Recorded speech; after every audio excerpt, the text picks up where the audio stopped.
अभिमन्यू गौरीची वाढतीये जवळीक। इकडे रागिनीने खेळला नवीन डाव। तू भेटेशी नव्याने मालिकेची कहाणी खूपच इंटरेस्टिंग वळणावर येऊन उभी आहे, ज्या मालिकेमध्ये आपल्याला रोजच नवीन ट्विस्ट आणि टर्न्स बघायला मिळत आहेत। आणि अशातच झालेला एपिसोड खूपच धमाकेदार झाला, ज्यामध्ये आपल्याला बघायला मिळालं की गौरी सरांनी तिला दिलेली शिक्षा पूर्ण करत असते। होतं असं काही की अभिमन्यू सर गौरीवर रागावतात आणि नंतर तिला म्हणतात की तुला एवढीच माझ्याकडून शिक्षा हवी आहे ना, 1000 उठ्या बशा काढ, आणि ते झोपून जातात। त्यानंतर गौरी त्यांच्या शब्दाचा मान ठेवत उठ्या बशा काढत असते। अचानक अभिमन्यू सरांना जाग येते आणि ते बघतात की समोर गौरी अजूनही उठ्या बशा काढत आहे। हे पाहिल्यावर अभिमन्यू सर ताडकन उठतात आणि गौरीला खूप ओरडतात आणि तिला म्हणतात की हे नेमकं तू काय करत होतीस। त्यावर गौरी म्हणते की सर, मी तुमचा शब्द राखण्यासाठी जर तुम्ही मला 10,000 उठ्या बशा काढायला सांगितले असतात ना, तरी मी काढल्या असत्या। त्यावर अभिमन्यू सर गौरीला म्हणतात की अगं खुळी आहेस का, हे सगळं का करायचंय तुला।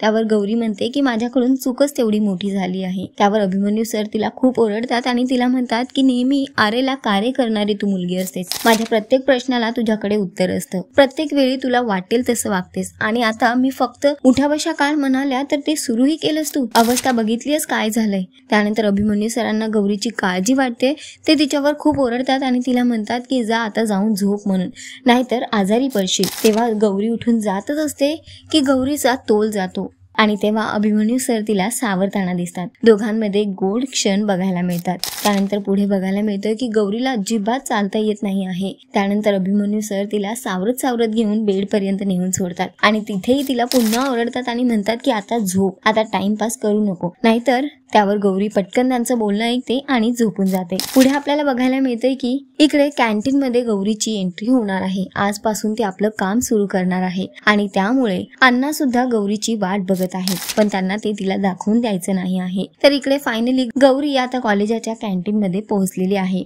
तेव्हा ती कॉलेजच्या कॅन्टीन मध्ये जाते आणि आपल्या पहिल्या दिवशीचा काम पूर्ण करते। पहिले तर किचनची पूजा करते आणि त्यानंतर कॅन्टीन मध्ये समोसे, वडापाव सगळं काही बनवते आणि तिथून निघून जाते लेक्चर साठी, जिथे आधीच क्लास मधली मुलं तिची वाट बघत थांबलेली आहेत। सगळ्यांनी मिळून गौरीला अभिमन्यू सरांच्या लग्नाबद्दलचे प्रश्न विचारण्याचा बेत केलेला आहे। तेव्हा गौरी जशीच वर्गात येते, मोना आणि तिची गँग गौरीला चारी बाजूने घेरते आणि त्यानंतर तिला बरेच प्रश्न विचारतात। तिला म्हणतात की हे फळ्यावर काय लिहिलंय वाच। ज्या फळ्यावर लिहिलेलं असतं अभिमन्यू सरांच्या लग्नाबद्दलचे प्रश्न, आणि तो प्रश्न असा असतो की अभिमन्यू सर आपल्या बायकोचा चेहरा आणि तिची ओळख का लपवत आहेत, आणि ते गौरीला ऑप्शन्स देतात की अभिमन्यू सर एकतर पॉझिटिव्ह आहेत, अभिमन्यू सर त्या मुलीचा छळ करतात, अभिमन्यू सरांनी आपल्या जुन्या अफेअरशीच लग्न केलंय, आणि अभिमन्यू सरांना त्यांच्या बायकोचा चेहरा दाखवायचा नाही आहे कारण ते त्यांना नकोय। हे 4 ऑप्शन्स त्या मुलांनी गौरीला दिलेले आहेत। अभिमन्यू सरांबद्दल ती मुलं हवेत ते बोलत आहेत, त्यांचा अजिबात रिस्पेक्ट करत नाही आहेत, आणि हे बघून हे ऐकून गौरीला मात्र खूप त्रास होतोय,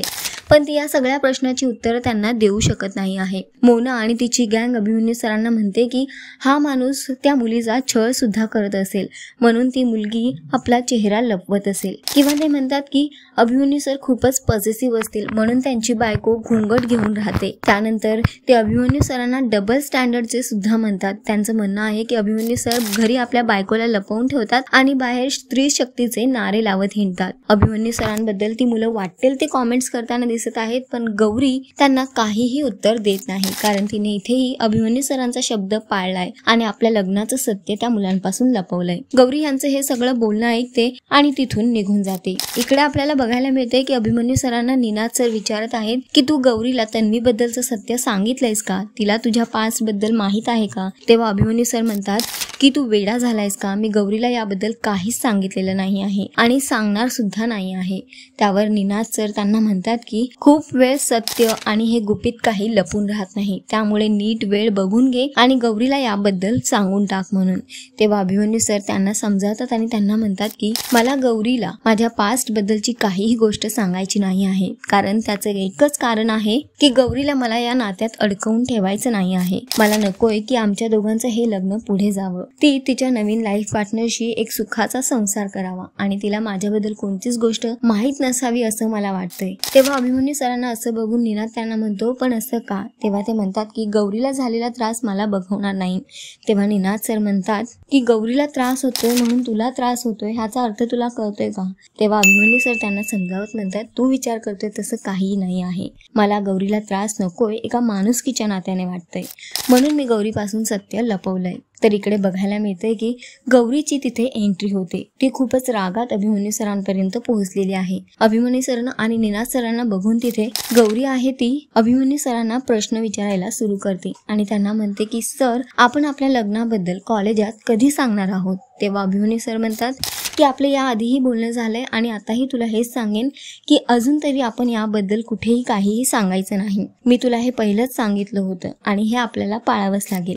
पण गौरी त्यांना विचारते का असं का करायचंय आपल्याला, आपण का नाही खरं सांगू शकत? त्यावर अभिमन्यू सर विचारतात की काय झालंय, तू रडलेली सुद्धा दिसतेस. तेव्हा ती म्हणते की त्या कॉलेजातली मुलं तुमच्याबद्दल काहीही वाईट साईड बोलत आहेत आणि तुमच्या लग्नाबद्दल चर्चा करत आहेत आणि ते मला ऐकवत नाही आहे, म्हणून मला त्यांना सगळं सत्य सांगायचं आहे. तेव्हा अभिमन्यू सर म्हणतात की ह्याच प्रश्नांमुळे, ह्याच सगळ्या सिच्युएशनमुळे मी तुला नकार देतोय हे सांगण्यासाठी. तेव्हा गौरी म्हणते की नेमकं का, मला तुम्ही खरं खरं काय ते सांगा म्हणून. अभिमन्यू सर तिचे प्रश्न टाळून तिथून निघून जात असतात, पण गौरी त्यांना त्रास देते, त्यांना थांबवते आणि म्हणते की मला याबद्दल बोलायचं आहे. तेव्हा अभिमन्यू सर म्हणतात की घरी जाताना बोलू. गौरीला त्यांच्यावर अजिबात विश्वास नाही, म्हणून गौरी म्हणते की माझी शपथ घ्या. पहिले तर अभिमन्यू सर शपथ घेण्यासाठी तयार होत नाहीत, ते नाकारतात, पण शेवटी गौरीच्या सांगण्यावरून ते तिची शपथ घेतात आणि म्हणतात की आपण घरी जाताना बोलू, आता टेन्शन घेऊ नकोस, आणि ते तिथून निघून जातात. तेव्हा निनाद सर गौरीचा हा सगळा हट्ट बघून म्हणतात की तू एकदम वाईफ मटेरियल आहेस, बायको म्हणून शोभतेस बघ. गौरी निनाद सरांचं हे बोलणं ऐकते आणि लाजून तिथून निघून जाते. इकडे निनाद सर गौरी आणि अभिमन्यूचा हा जोडा बघून, त्यांची ही अशी गोड कहाणी बघून खूपच खुश झालेले आहेत. पुढे आपल्याला बघायला मिळते की रागिनी घरी पोहोचली आहे. अर्पिता किचन मध्ये काम करत असते. रागिनीला बघून ती विचारते की काय, तुला काय झालं, कसा होता तुझा दिवस? तेव्हा या संधीचा फायदा उचलत अर्पिताला पुन्हा एकदा भडकवण्याचं काम रागिनी करते. रागिनी तिला म्हणते की कॉलेजात जे काही होतंय ना ते मला बघवत नाही आहे. अर्पिता खूप टेन्शन मध्ये येते आणि तिला विचारते की नेमकं काय झालं. तेव्हा ती म्हणते की गौरी आपल्या घरासाठी पनवती आहे. ती जेव्हापासून या घरात आलेली आहे तेव्हापासून आपल्या बरोबर काहीच चांगलं होत नाही आहे. अभिमन्यू सरांबद्दल नेहमीच त्या कॉलेजमध्ये रिस्पेक्ट बघायला मिळाली होती, पण आता अभिमन्यू बद्दल कॉलेजात काहीही बोललं जातंय. सर्रास मुलं त्यांची टिंगलटवाळी करत आहेत आणि हे मला बघवत नाही आहे. कॉलेजात अभिमन्यू सरांचं नाव खाली जात आहे, त्यांचा स्तर खाली जातोय असं ती अर्पिताला सांगते आणि तिला भडकवण्याचा प्रयत्न करते. तिला म्हणते की या सगळ्याला गौरी जबाबदार आहे आणि गौरीचं हे जर वागणं आपल्याला थांबवायचं असेल ना तर आपल्याला तिच्या घरच्यांबद्दल असंच काहीतरी करावं लागेल, तेव्हा गौरीला त्रास होईल म्हणून. तेव्हा दोघी मिळून ठरवतात की आता आपण गौरीला त्रास द्यायच्या आधी त्याच्या घरच्यांना जाऊन सुनावलं पाहिजे, म्हणजे गौरीला त्या गोष्टीचा त्रास होईल आणि तिला कळेल की आपल्या माणसाबद्दल वाईट बोललं जातं तेव्हा कसं वाटतं ते. तर अर्पिताला रागिनीने खूप छान प्रकारे भडकवलेलं आहे. अर्पिता रागाने तिथून निघून जाते. तर इकडे रागिनी हे सगळं बघून खूप खुश झालेली आहे. ती म्हणते की गौरीवर आता सतत असे वार होतच राहणार म्हणून. तर पुढे बघायला मिळतंय की गौरी आणि अभिमन्यू सर आता कॉलेजातून घरी जाण्यासाठी निघालेले आहेत. तेव्हा बाईकवरून गौरी अचानक अभिमन्यू सरांना म्हणते की थांबा म्हणून आणि अचानक बाईकवरून उतरते. त्यानंतर ती त्यांना म्हणते की तुम्ही मला वचन दिलं होतं, तुम्ही माझी शपथ घेतली होती, आता तुम्ही मला सांगा की आपण कॉलेजात सत्य का नाही सांगायचं. तेव्हा अभिमन्यू सर पुन्हा तिचा प्रश्न टाळण्याचा प्रयत्न करतात आणि म्हणतात की मी तुला आधीही सांगितले की सध्या आपण याबद्दल काहीही चर्चा करायची नाही, त्यामुळे गपचूप मागे बस. अभिमन्यू सर तिचा हात पकडून तिला गाडीवर बसवतच असतात की तिथली काही माणसे येतात. त्यांना वाटतं की गौरीचे अभिमन्यू सर छेड काढत आहेत आणि ते अभिमन्यू सरांना खूप काही सुनवायला लागतात. त्यानंतर गौरी अभिमन्यू सरांचा पक्ष घेते आणि म्हणते की हे माझे मिस्टर आहेत, त्यामुळे तुम्ही त्यांना काही बोलू नका. तर अशा प्रकारे गौरीमुळे पुन्हा एकदा अभिमन्यू सर नव्या संकटातून वाचलेत असं आपण म्हणू शकतो. तर पुढे बघायला मिळतंय की कॉलेजात आता गौरीची एंट्री झालेली आहे आणि त्यानंतर रागिनीने कॉलेजातल्या काही मुलांना भडकवलेलं आहे आणि आता त्या मुलांना तिने सांगितले की हीच राजी शिर्के आहे. त्यानंतर ती मुलं आता घोंगटमध्ये नेमकं कोण आहे हे बघण्यासाठी सगळे प्रयत्न करताना दिसत आहेत. तर दुसरीकडे अभिमन्यू सरांनी हे सगळं दृश्य बघितलेलं आहे. आता बघणं फार महत्वाचं असणार आहे की रागिनीमुळे सगळ्यांच्या समोर येणार का मिसेस राजी शिर्के गौरीच असल्याचं सत्य. तर तुम्ही किती एक्सायटेड आहात येणाऱ्या एपिसोडसाठी कॉमेंट करून नक्की सांगा आणि अशाच टेलिव्हिजन अपडेटसाठी टेलिगप्पाला लाईक, शेअर, सबस्क्राईब नक्की करा. नमस्कार.